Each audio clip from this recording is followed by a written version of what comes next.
My name is Robert with Web Developer Ninja, and today I want to talk with you about the .includes method that JavaScript gives you for your array. It's a prototype method on the array object. So the first thing I want to start this off with, I was taking a technical interview, and one of the questions was write a function that removed duplicate elements in an array. And instead of, I didn't know at the time of this includes function, so I went ahead and did it creating some for loops, and we're actually going to go ahead and write the way that I wrote it real quick. So we're going to say function remove dupes, and we're going to pass it an array, and then inside of this what we want to do is we want to loop over the elements inside of the array, and we're going to be testing and seeing if there are duplicates. So for var I equals 0, I is less than array.length I plus plus. And now what we're going to do is we're going to say var element equals array I. So now we have our element, and up here we're going to want to create a non-duplicates array. So we're going to say var non-dupes array equals an empty array.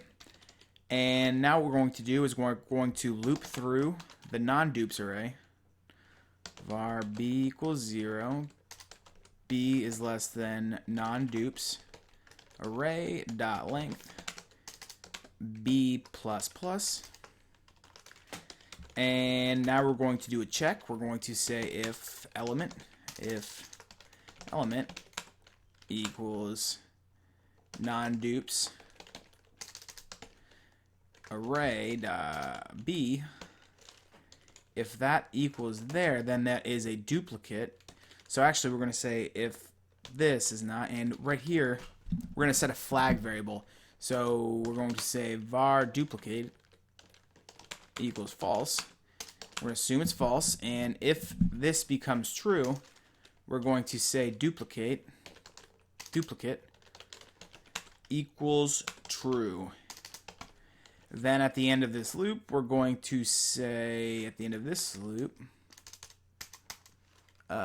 for if, then we're going to take a check on the flag variable, if duplicate equals true, false, then we're going to push this element into the non-dupes array, and we'll know that there are no duplicates. So we're going to say non-dupes array dot push, and we are going to say we're going to push that element. And then at the end of this, we're actually just gonna log this array just to make sure it works. Non-dupes array. And then we're going to say, we're going to test it by saying remove dupes.